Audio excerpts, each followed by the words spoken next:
അഖിലേഷും മായാവതിയും കടുപ്പിച്ചു നിന്നിരുന്നു ആദ്യ സമയത്ത്. പിന്നീട് 5 സീറ്റുകൾ നൽകാമെന്ന് പറഞ്ഞ് കോൺഗ്രസിനെ ചേർത്തു നിർത്താൻ ശ്രമിച്ചു. അത് കഴിഞ്ഞ് 10ലേക്ക് പോയി പിന്നീട് 15-ലെത്തി നിന്നപ്പോൾ ജ്യോതിരാദിത്യ സിന്ധ്യ അത് വേണ്ട എന്ന് പറഞ്ഞ് മുന്നോട്ട് വരുന്നു. രാഹുൽ ഗാന്ധിയും സോണിയാഗാന്ധിയും പ്രിയങ്ക ഗാന്ധിയും ഒക്കെ മഹാസഖ്യത്തിന്റെ ഭാഗമാകാൻ തയ്യാറായി മുന്നോട്ട് പോകുമ്പോൾ ജ്യോതിരാദിത്യ സിന്ധ്യ പറയുന്നു മായാവതിക്ക് മുന്നിൽ മുട്ടുകുത്തരുത് എന്ന്. ആദ്യഘട്ടത്തിൽ 20 സീറ്റുകൾ കോൺഗ്രസ് ആവശ്യപ്പെട്ടപ്പോൾ കോൺഗ്രസിനെ കളിയാക്കി ചിരിച്ച് പരിഹസിച്ച് നാണം കെടുത്തി വിട്ട മായാവതിക്ക് മുന്നിൽ ഇപ്പോൾ സഖ്യത്തിന് വേണ്ടി കോൺഗ്രസ് കടന്നു പോകുന്നതിൽ എന്തർത്ഥമാണുള്ളതെന്നാണ് ജ്യോതിരാദിത്യ സിന്ധ്യ ചോദിക്കുന്നുള്ളത്. ഇവിടെയുള്ള മുഴുവൻ മണ്ഡലങ്ങളിലും കോൺഗ്രസിന്റെ സ്ഥാനാർത്ഥികൾ മത്സരിക്കണം. തോൽക്കുന്നുണ്ടെങ്കിൽ തോൽക്കട്ടെ, ജയിക്കുന്നുണ്ടെങ്കിൽ ജയിക്കട്ടെ, പക്ഷേ മുട്ടുമടക്കരുത് ആരുടെ മുന്നിലും. BJP ആണ് ശത്രു. നേരെയുള്ള ആശയങ്ങളുമായി മുന്നോട്ട് പോകുന്നവരാണ് നമ്മൾ.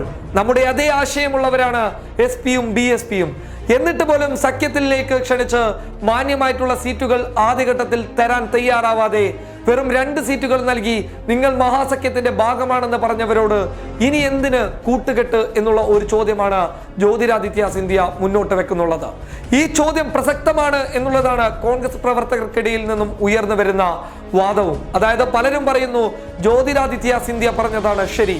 ആദ്യഘട്ടത്തിൽ രാഹുൽ ഗാന്ധിയെയും സോണിയാഗാന്ധിയെയും വരെ അവഹേളിച്ച മായാവതിക്ക് മുന്നിൽ ഇനിയും മുട്ടുമടക്കി നിൽക്കുന്നത് എന്തിനു വേണ്ടിയാണ് എന്നുള്ളതാണ്. പ്രിയങ്ക വന്നതോടുകൂടി കിഴക്കൻ ഉത്തർപ്രദേശിൽ വലിയ തരംഗം ആഞ്ഞടിക്കുമ്പോൾ 20-25 സീറ്റുകൾ ഉത്തർപ്രദേശിൽ ഒറ്റയ്ക്ക് മത്സരിച്ചാൽ ലഭിക്കുമെന്നുള്ള കണക്കുകൂട്ടലുകളും മുന്നിൽ നിൽക്കുമ്പോൾ എന്തിന് നമ്മൾ ഭയക്കണമെന്നുള്ള ഒരു ചോദ്യം ജ്യോതിരാദിത്യ സിന്ധ്യ മുന്നോട്ട് വെക്കുന്നുണ്ട്. പക്ഷേ ഇപ്പോൾ നിലവിലെ സാഹചര്യം അനുസരിച്ച് കോൺഗ്രസ് നേതൃത്വം മഹാരാഷ്ട്രയിൽ പോലും SP-BSPക്ക് ഒരു സീറ്റ് നൽകാനുള്ള തയ്യാറെടുപ്പുമായി മുന്നോട്ട് വന്നുകൊണ്ടേയിരിക്കുകയാണ്. അതുകൊണ്ട് തന്നെ അങ്ങനെ ഒരു നീക്കുപോക്കുകൾ ഉണ്ടായാൽ ഉത്തർപ്രദേശിലെ മഹാസഖ്യത്തിന്റെ ഭാഗമാകാൻ കോൺഗ്രസ് മുന്നോട്ട് വരികയും ചെയ്യും.